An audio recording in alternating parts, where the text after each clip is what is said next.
Students, জ্ঞানজ্যোতি coaching সেন্টারের পক্ষ থেকে তোমাদের আরেকবার স্বাগত জানাই। আমি রাজীব স্যার এবং আজকে আমরা আলোচনা করব এসকেবিইউ ইউনিভার্সিটির আন্ডারে তোমরা যারা পলিটিক্যাল সায়েন্স নিয়ে 6th সেমিস্টারে যারা পড়াশোনা করছো তাদের মেজর পেপার 10-এর পলিটিক্যাল সায়েন্সের 10 মার্কসের কোশ্চেনের জন্য কিছু আমরা সাজেশন নিয়ে এসেছি তোমাদের জন্য, যেটা তোমাদের জন্য খুবই গুরুত্বপূর্ণ বিষয় থাকবে। ঠিক আছে, তো চলো দেরি না করে সবার আগে আমরা কোয়েশ্চেন্সগুলো দেখে নিই, যেগুলো তোমাদের 10 নম্বরের জন্য খুবই গুরুত্বপূর্ণ বিষয় বা আলোচনার বিষয় থাকবে। তো দেখো, প্রথম যেই কোশ্চেনটা আমরা এখানে দেখতে পাচ্ছি সেটা হলো আন্তর্জাতিক সম্পর্কে চর্চায় বাস্তববাদ এবং নয়া বাস্তববাদের মধ্যে পার্থক্য। ঠিক আছে, বাস্তববাদ এবং নয়া বাস্তববাদ যে দুটো তত্ত্ব রয়েছে এদের মধ্যে পার্থক্যগুলো থাকবে তোমাদের 10 মার্কসের জন্য। নাম্বার 2-এ যেটা রয়েছে সেটা ঠান্ডা যুদ্ধের উৎসের ক্ষেত্রে মতাদর্শের ভূমিকাটি বিশ্লেষণ করো। ঠিক আছে, ঠান্ডা যুদ্ধের উৎসের ক্ষেত্রে কখন থেকে ঠান্ডা যুদ্ধ যখন সূত্রপাত শুরু হয় সেখান থেকে যে বিভিন্ন মতাদর্শগুলো রয়েছে সেগুলো আমরা আলোচনা করে নেব 10 নম্বরের জন্য।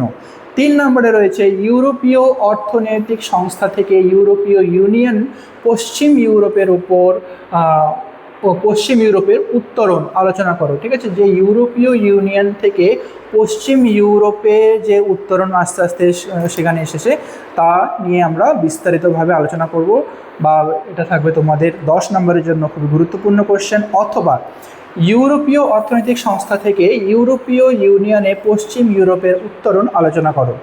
তো দুটোর কোশ্চেন কিন্তু একই, আলাদা আলাদাভাবে আসতে পারে, অ্যান্সারটা তোমাদেরকে একই করতে হবে। নাম্বার 4 নম্বরে রয়েছে মর্গেনথাউ আন্তর্জাতিক সম্পর্ককে বাস্তববাদী তত্ত্বকে কিভাবে আলোচনা করেছেন। তো বাস্তববাদী তত্ত্বে মর্গেনথাউয়ের যে আলোচনাটা রয়েছে সেটা থাকবে তোমাদের 10 নম্বরের কোশ্চেন।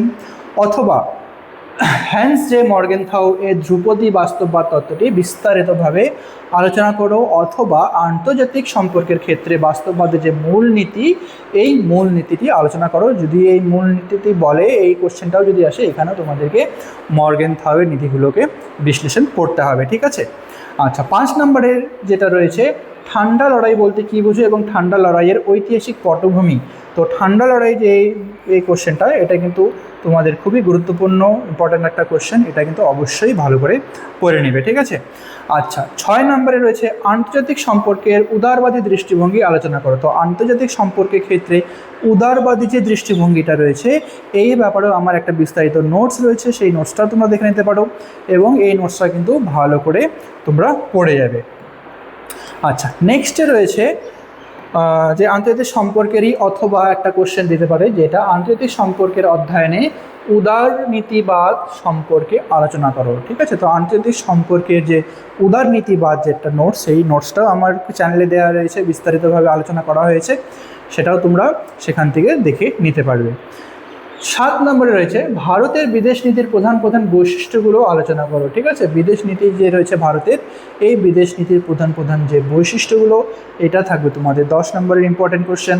ঠান্ডা যুদ্ধের উৎসের ক্ষেত্রে মতাদর্শের ভূমিকাটি বিশ্লেষণ করো। তো ঠান্ডা যুদ্ধ যখন শুরু হয়, এই ঠান্ডা যুদ্ধের শুরুর ক্ষেত্রে মতাদর্শগত একটা ভূমিকা, খুবই গুরুত্বপূর্ণ ভূমিকা পালন করেছিল, সেটাও তোমাদেরকে 10 নম্বরের জন্য কিন্তু পড়তে হবে। ঠিক আছে, নেক্সটে রয়েছে আন্তর্জাতিক সম্পর্কে বাস্তববাদী তত্ত্ব এবং নয়া বাস্তববাদী তত্ত্বের মধ্যে পার্থক্য। তো বাস্তববাদী এবং নয়া বাস্তববাদীদের তত্ত্ব রয়েছে আন্তর্জাতিক সম্পর্কের ক্ষেত্রে, এই তত্ত্বগুলো কিন্তু বা পার্থক্যগুলো কিন্তু তোমরা ভালো করে পড়বে, 10 নম্বরের জন্য খুবই গুরুত্বপূর্ণ টপিক থাকবে। নেক্সট রয়েছে বাস্তববাদী তত্ত্বের পরিপ্রেক্ষিতে জাতীয় স্বার্থ এবং ক্ষমতার ধারণাটি বিশ্লেষণ করো। তো জাতীয় স্বার্থ এবং যে ক্ষমতা, এই ধারণাটা তোমাদেরকে বিশ্লেষণ করতে হবে। ঠিক আছে, এটাও থাকবে তোমাদের ইম্পর্টেন্ট কোশ্চেন। নেক্সট, ঠান্ডা যুদ্ধোত্তর বিশ্বে আন্তর্জাতিক সম্পর্কের বৈশিষ্ট্যগুলি আলোচনা করো। ঠিক আছে, এটাও কিন্তু খুবই গুরুত্বপূর্ণ একটা কোশ্চেন থাকবে। আন্তর্জাতিক সম্পর্কের পরিপ্রেক্ষিতে বাস্তববাদের যে উৎস এবং নীতিগুলি বিশ্লেষণ করো। তো আন্তর্জাতিক সম্পর্কের পরিপ্রেক্ষিতে যে বাস্তববাদ রয়েছে, এই বাস্তববাদের উৎস কী এবং নীতি কী কী রয়েছে এটাও ভালো করে দেখতে হবে। নেক্সট 13 নম্বরে রয়েছে বাস্তববাদী তত্ত্বের বিরুদ্ধে চিকনার এর যুক্তিগুলি ব্যাখ্যা তোমাদেরকে এখানেও এটা কোশ্চেনটা কিন্তু ভালো করে দেখতে হবে। নেক্সট হলো 14th নম্বরে যে কোশ্চেনটা রয়েছে তোমাদের, সেটা হলো ভারতের বৈদেশিক নীতির মূল নীতিগুলি আলোচনা করো। ভারতের বৈদেশিক নীতি, এই কোশ্চেনটা এর আগেও আসলো, ঠিক আছে, তো একই কোশ্চেন বারবার এটা দেখার দরকার নেই।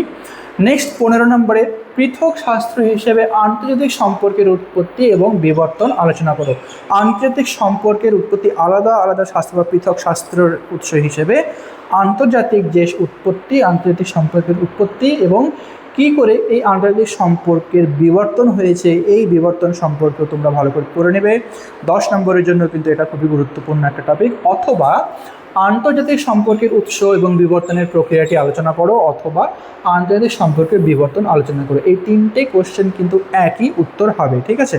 তো যেই কোশ্চেনটাই আসবে না কারো, তোমাদেরকে সেই একই অ্যান্সার লিখতে হবে, এটা মনে রাখবে।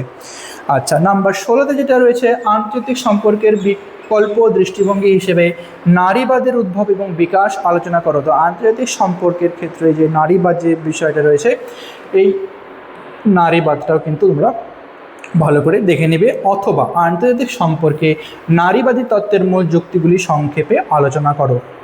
অথবা আন্তর্জাতিক সম্পর্কে নারীবাদের তত্ত্বের যে মূল যুক্তিগুলো রয়েছে সেটা সংক্ষেপে আলোচনা করো। এটাও কিন্তু তোমাদের ইম্পর্টেন্ট কোশ্চেন থাকবে, ঠিক আছে।